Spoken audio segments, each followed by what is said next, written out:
Hey guys, what's up? This is Eric from GameShampoo.com, and today I'm going to be going over some of the news that happened over the last week. Usually I do stuff like this over the weekend. I had kind of a hectic weekend, so I'm only getting around to it today. It is Monday. It is February 11th today, and I'm just going to be talking a little bit about some of the stuff that has occurred over the last week. I'm just going to read off from the list, and then talk about some of the stuff that's coming up on the site next week, or I guess technically this week, today through this upcoming Friday. So I'll start it off with a little bit of Fire Emblem Awakening news. I have two things about Fire Emblem up on the site over the last week, the first of which is just kind of a chronicle of some of the DLC that's going to be coming out for the game soon. Character packs and the like, and then there's DLC that is already available for the game. And you might not actually need to buy that DLC if you want to see the characters, see like Marth and the other guys included in that stuff. You can use our second Fire Emblem article, a guide to unlockable characters, which is as far as anybody knows, a complete list of every character, at least so far, that is in the game and that you can unlock through various methods. And you'll find that a lot of characters can actually be unlocked through spot passing with the game, as well as through, alternate means sometimes. There's kind of a ridiculous number of characters in this game that you can unlock through spot passing, and I know I was really, really surprised. Having gone through a large chunk of the game before I really looked at the list and really looked into, what Nintendo was saying about which characters you can unlock, and there's you can easily double the roster or maybe more, just by heading over to this list and kind of, excuse me, I got something in my eye here, kind of checking out what you can do with the spot passing stuff. It's really interesting. Next up would be The Walking Dead Survival Instinct from Activision. We have an official trailer for the game up on the site. It was released on Friday, I believe, and this is the first official gameplay trailer from Activision regarding the game. There was this weird fan trailer thing that was edited together, and people mistook it for a real trailer, and people were reporting on it wow, this trailer looks pretty bad. And then Activision came out and said, yeah, we didn't make that, guys. I don't know where that came from exactly. And it turned out to be that a fan had just edited together all the stuff that IGN was showing on Up at Noon. I think it was a December show that they revealed the game on. And that's why it looked so amateurish, because it was an amateur trailer. So I've got the first official look at the game here, and looks okay, I guess. It's definitely looking like a licensed game so far. You can come check it out and make your own opinions of it, and it's going to be coming out next month, mid-March, coinciding with the launch of the third season, I believe it is, of AMC's Walking Dead television show. So if you're into The Walking Dead, if you're into that kind of stuff, I think it's definitely worth checking out the trailer, at least to see kind of how Activision is trying to position their game to compete with that Telltale game, or the Telltale series of episodes that came out last year that everybody loved so much. They were so great. And this definitely looks almost like a complete shift in the opposite direction, not only because it's focusing on the television show over the comics, but because it's also in first person. There's a much greater emphasis on kind of immediacy of control and action, stealth, maybe it looks like. So yeah, interesting Walking Dead stuff up on the site. Check that out, compare it to Telltale stuff if you want. Obviously it looks completely different, but could still be pretty interesting. We'll have to wait and see. Speaking of zombies, Capcom's Resident Evil 6 was unable to sufficiently appeal to users, according to Capcom themselves, and that's why it was unable to sufficiently meet their sales goals. They had originally pegged the game as being a 7 million unit seller, and they had to lower that late last year when there was some kind of disappointing critical and fan reaction to some of the stuff that was in the game. And they lowered that forecast to 6 million lifetime units sold. But at Capcom's recent earnings hearing, they lowered that number again down from 6 million to 5 million lifetime sales. So should it hit that goal, it will effectively be hitting in at about 2 million units under their initial expectations, which is, 5 million is still a successful game, but given the budget of that game, given the scope of the game, and how much they could have potentially spent on the game, it's not really clear if it's going to be profitable or not, how profitable it might be, or it's definitely not a success necessarily, because that's 2 million copies that they are potentially missing out on. So they are kind of sitting down and taking a serious look at how they want to proceed with the Resident Evil franchise, and in the past they've said that they're going to be looking at the console port of Revelations, which is going to hit in May, to kind of judge what they want to do with the future of the series. Maybe go open world with it, they've suggested in the past, maybe kind of confine it a little more and focus more on the horror aspect of the game, which was what made it successful in the first place. So that's, might be a good idea.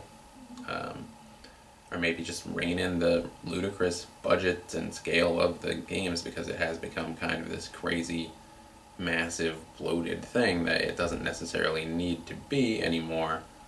And so it'll be really interesting to see what they do with the future of that series, because I do consider myself a pretty big fan of all things Resident Evil, so, except those movies, they're pretty crappy. But, I'm definitely interested to see what Capcom really has in mind for the next Resident Evil title. Speaking of zombies, again, North America is getting a special edition Zombie U Wii U bundle. It's going to be sold at Best Buy for a limited time only. It's there's a weird price on it. It's like $380, I believe. I'm just going to double check that here. But yeah, it's $389.99, so $390, which is a very strange price for a console bundle, when usually they would round it to like $350 or $400 or whatever. But it's a $70 savings compared to what you would have to spend outside of the bundle to get everything included in it. You'll get a deluxe black Wii U console. It comes with the 32GB hard drive and the deluxe digital owner's benefits or whatever it is that gives you a 10% rebate on all eShop purchases that you make towards future eShop purchases. You'll get a Wii U big gamepad controller. You'll get the charging cradle and the stand just like you would in the normal deluxe edition. But you'll also get a Pro controller, which I've just gotten one myself actually, and I find it to be really cool. It's actually a really well-designed controller, I've found. And so you get one of those in the bundle, and you'll get a copy of Zombie U in the bundle as well. And of course, I didn't mention earlier, but of course a copy of Nintendo Land will come in the bundle as well. But that will not be a disc-based copy like it was in the normal deluxe version. It will be a digital download code, so you'll have to connect to the eShop in order to download that. So I think that's great. I think Zombie U is by far easily the best Wii U game out there right now. And I think Nintendo Land is a pretty fun game too if you have a lot of Wii remotes lying around and you have some bored people. It's a good way to kill an evening or a weekend. So, and if you're gonna go for a Wii U, I mean, you might as well go for it now. It's a decent savings on some products for the Wii U that I think are pretty essential if you're going to own one of those things. The controller is great. The Zombie U is great. Nintendo Land's pretty cool. The deluxe edition is definitely the version you want to get. And Nintendo's been showing off some pretty cool stuff for the Wii U lately. I'm talking about Bayonetta 2, Fire Emblem, or yeah, it's like Shin Megami Tensei Cross Fire Emblem, Pikmin 3, the what is it, the 100, Wonderful 101, Magnificent 101, something like that, from Platinum is coming to the Wii U exclusively. That Yoshi's Yarn game looks pretty neat. Some cool stuff going on for that system right now, and I think it's not a bad time to jump on that, especially with that bundle. Like I said, Best Buy, limited time only, so be sure to check it out if you are at all interested in Zombie U and the Wii U. So speaking of next gen consoles, I'm just gonna keep going with the segues here. Killzone 4 is rumored to launch with the PlayStation 4 at the end of this year. There's been rumors floating around that Sony will be announcing their next console 9 days from now. Yeah, 9 days from now. On February 20th, 6 p.m. Pacific time. They're going to be doing a whole live shindig in New York, streaming it online. We're obviously going to be covering it all. And it's, last time they held one of these things in New York, they were doing so to reveal the Vita. So, with the next generation kind of right on the horizon, the natural thought would be, okay, they're going to reveal the PlayStation 4 now. They want to get out ahead of Microsoft, get a head start, which they missed out on in the last generation and paid the price for it. So, the thinking is, okay, they're going to reveal the next PlayStation in just a couple days, and obviously they're going to need some games to go along with that. Killzone 4 would be kind of a natural step, since Killzone 2 was kind of that big watershed moment for the PS3, where it was like, they showed that publicly and they're like, no way can they possibly live up to that, and then they ended up basically living up to that. So VideoGamer.com is speculating that Killzone 4 will be among the games revealed at this big press shindig, and they have sources that are supposedly close to Sony and Guerrilla talking about this beautiful first-person shooter experience that they want to kind of hammer home. This is the next generation, this is what our stuff's going to look like, and this is why you should buy our console. So that's going to be really exciting. I think the Killzone franchise is pretty cool, generally speaking. I like 2 a lot, so we'll see how that goes, and hopefully we'll have more to report on that subject on the 20th, or maybe sooner if we get some leaks or something like that. Speaking of Sony exclusives, Sly Cooper Thieves in Time came out last week, and we have a review up of it on the site. That's pretty much all I'm going to say on that. I think you should check out the review for yourself if you want to see how that game turned out, if you're at all curious about that game. It's a beautiful looking game, and I was kind of worried before it came out that it might not necessarily hold up so well, because Sony had slashed the price from $60 to $40, and they've been doing this weird thing where they haven't been promoting any of the games that they've been publishing over the last few months, like PlayStation All-Stars Battle Royale, Ratchet & Clank Full Frontal Assault. A lot of people didn't even know that game was out when it was out. And now Sly Cooper. And, I guess maybe they're just focusing all of their attention on God of War and The Last of Us, which are coming out in a couple months. That could be it. We've definitely seen a ton of God of War media out there. They're definitely banking on that to be a big seller.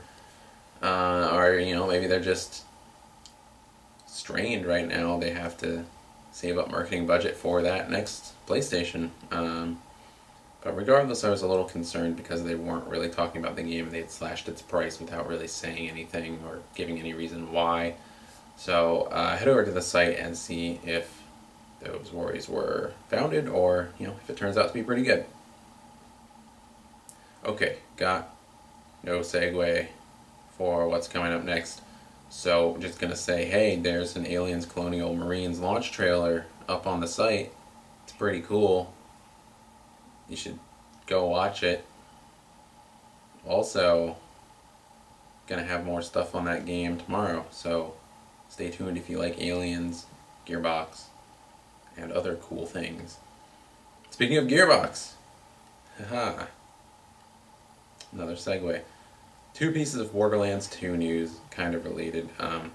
The first one is just kind of this offhand comment from Gearbox president Randy Pitchford that he made at DICE, the developers conference that's going on in Vegas, or that was going on in Vegas a couple days ago, I suppose.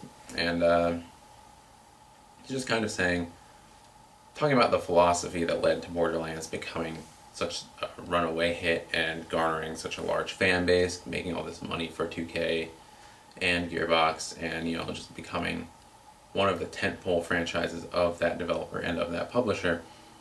And it's basically because the game is, according to him, it's the only choice on the market, just because of the way that it blends shooting and role-playing together. You haven't seen anybody else do that, and it's that draw, that weird kind of unique hook, Pitchford says, that makes this game so successful. And that's definitely a philosophy that I would agree with. Looking back, let's say EA, there's going to be a lot of Dead Space 3 talk in just a second here, since that game also just released over the last week.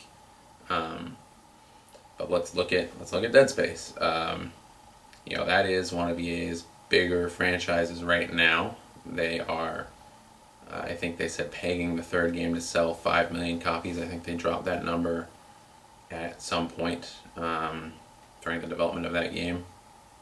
And that's moving numbers comparable to stuff like Mass Effect 3. I think they said Battlefield 3 moved like 5 million within the first couple months that it was out. So that puts it in a position where it's one of their biggest IP, and it's really important for them to keep that going, keep it strong. That started out in 2008 as an initiative to create new and unique games instead of just pumping out the same old crap that EA was kind of known for, sports racing, Medal of Honor sequels, etc.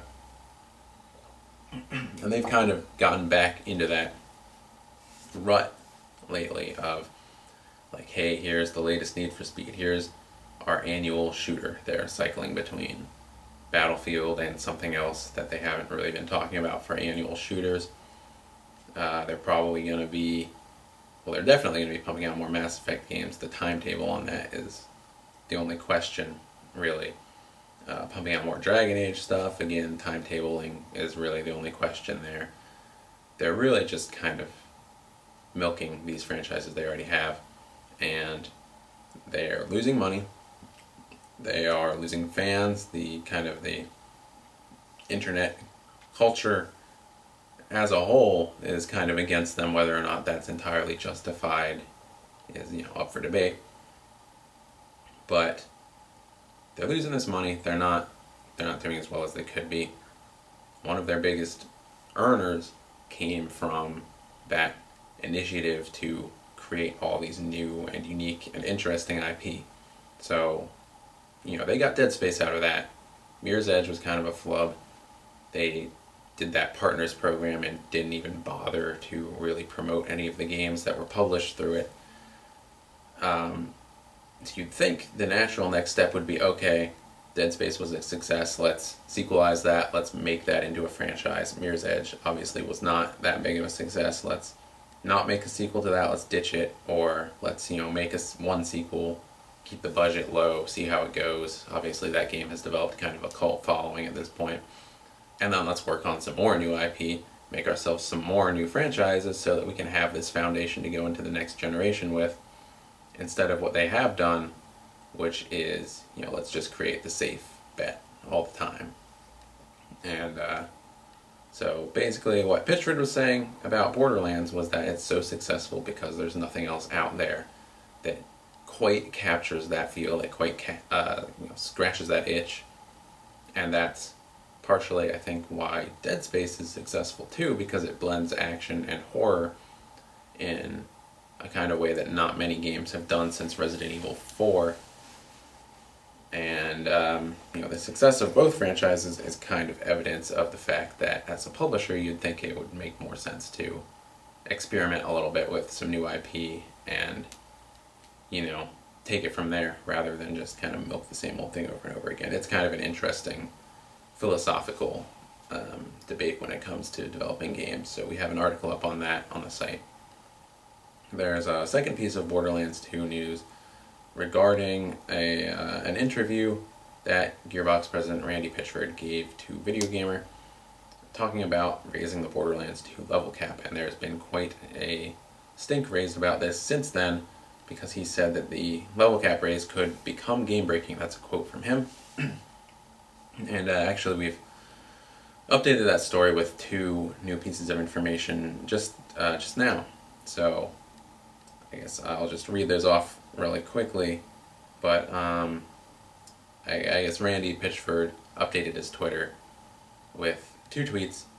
First, telling the fans to calm the fuck down, which is pretty pointed and direct. And the second one is saying that there is a 100% chance that the level cap will be raised this year, but there's a 50-50 chance that there will be something in that update that will make fans rage or complain a lot.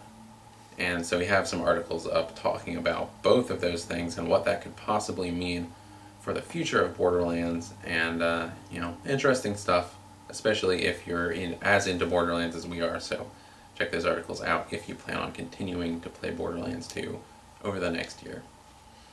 3 new characters have been revealed for Injustice Gods Among Us, the fighting game from NetherRealm for PS3, Wii U, and Xbox 360. There's Riddler, he's in there. Penguin is in there as well, and the Killer Croc is pretty much confirmed as a playable character. Whether or not the first 2 will be playable is currently unknown, since they're only seen in the 1 screenshot we have of them, kind of just watching from the background while Killer Croc beats up the Flash. Either way, you know, Penguin and Riddler would make for pretty interesting playable characters, but I think Killer Croc could be a really cool combatant to control. You know, he's so big and imposing and strong. Could be pretty interesting. 4th game in the Assassin's Creed series is coming soon, or as sane people like to call it, the 6th game. 6th game? 3, 4, yeah, 6th game. That is a lot of games. In the Assassin's Creed series, it will not star Connor, and it will take place in a new time period, which has led already to a lot of speculation regarding, you know, where that series might go from now, since the 3rd game kind of ended it in a way that making a sequel could be a little difficult, or it could be pretty easy if they just split from the story of Desmond. So we'll have to see if they try to connect that somehow to the older stuff, which I kind of hope that they don't, or if they just break loose, go crazy, get a new story, get a new group of characters going in there. I think that could be really interesting. I think it would be cool if they would actually go back in time a little bit more and visit some of those eras that fans kind of speculated about during the first, you know, 3 or 4 games. And, you know, none of that stuff ever came to fruition. Stuff like Egypt, stuff like Japan, you know, all those settings could be really cool to explore, and that would require a new story probably to make sense out of all that stuff. And since they introduced the Mayan ruins in Assassin's Creed 3 and some DLC or pre-order bonuses, I think that would be a pretty cool setting too. To have like a Mayan protagonist and be running around these temples, that'd be pretty neat. So we'll have to see where Ubisoft goes with that. Hopefully it's somewhere interesting. I know Assassin's Creed 3 was pretty divisive. I personally thought it was pretty great. Far Cry 4 should also be in development too, and they're kind of teasing, poking a little bit of fun at themselves, saying it definitely won't take 5 years to come about, which is kind of just a reference to how long it's taken to develop Far Cry 2 and 3. That game, there is no debate. That game is just awesome, Far Cry 3. So a sequel to that, you know, I welcome it. I think that's a great thing.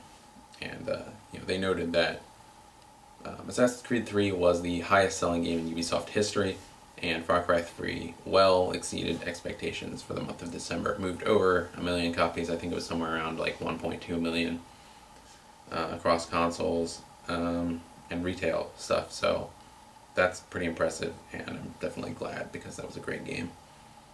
finally, 3 pieces of Dead Space 3 news to report, and then that'll be it for last week's news, and then I'll get to talking about what we have next week. So we have 2 guides up for Dead Space 3. Actually, I guess we have 3 guides up now. The first tells you how to farm infinite resources and items from the game. So that'll get you infinite health items, infinite stasis recharge items, and infinite resources of just about every type for crafting weapons, crafting upgrades, all that kind of stuff. So if you're doing a hardcore run through, let's say, and you really need the help, or if you're doing one of those crafting only walkthroughs where you don't pick up items, you have to craft everything that you use. 1, you're probably a crazy person, and 2, you're definitely going to want to read this because it will totally save you. It's pretty much essential. Then after that, we've got a guide to the circuits in the game, what you use to upgrade your weapons. We have the locations and the effects of every single circuit in the entire game, followed by a blueprints guide where you will find every single blueprint for crafting weapons in the game. So if you want to know how to build like a pulse rifle or a line gun or something like that, head to the guide, will tell you where to find the blueprints. And then of course we have a review of Dead Space 3, and don't want to say too much because I want you to go and read the review.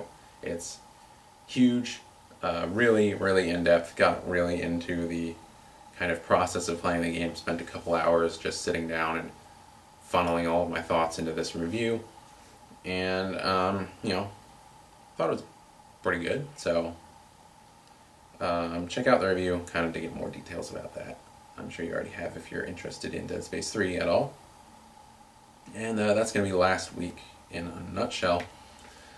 Next week, not a ton of stuff planned out really, kind of just going to go with the flow for most of it. Tomorrow is probably the most planned out day that I have of the week. There's going to be a bunch of Aliens Colonial Marines stuff going up on the site tomorrow. The YouTube channel is going to have an unboxing, which should be a pretty long and pretty detailed, in-depth kind of affair of the game's collector's edition, which is supposed to be pretty huge. It has a figurine in it, has a bunch of DLC, it has a lot of cool stuff in it. It comes in like a special case, and a lot of cool stuff that a fan of Aliens should probably check out.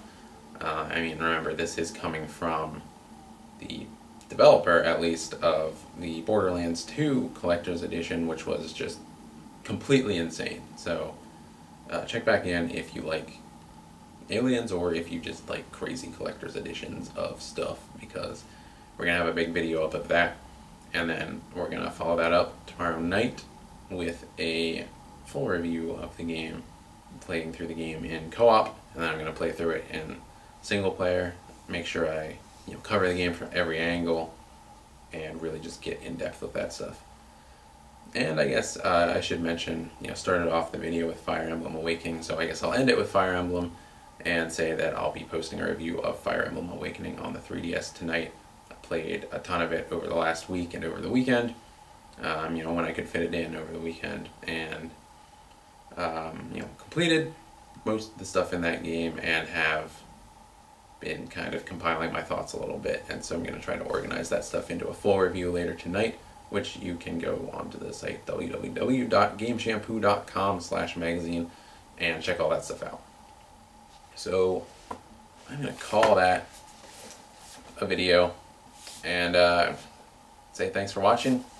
Be sure to like and subscribe for more video content, including that Aliens unboxing that I mentioned before, as well as we're going to have unboxings of Metal Gear Rising, God of War, Gears of War, Tomb Raider, pretty much everything else that's coming out this month, next month, rest of the year, big or small. We're going to try and do unboxings for pretty much everything. So stay tuned for that if there's a game that you're really looking forward to in particular. Thanks for watching. Like and subscribe for more. Have a good night.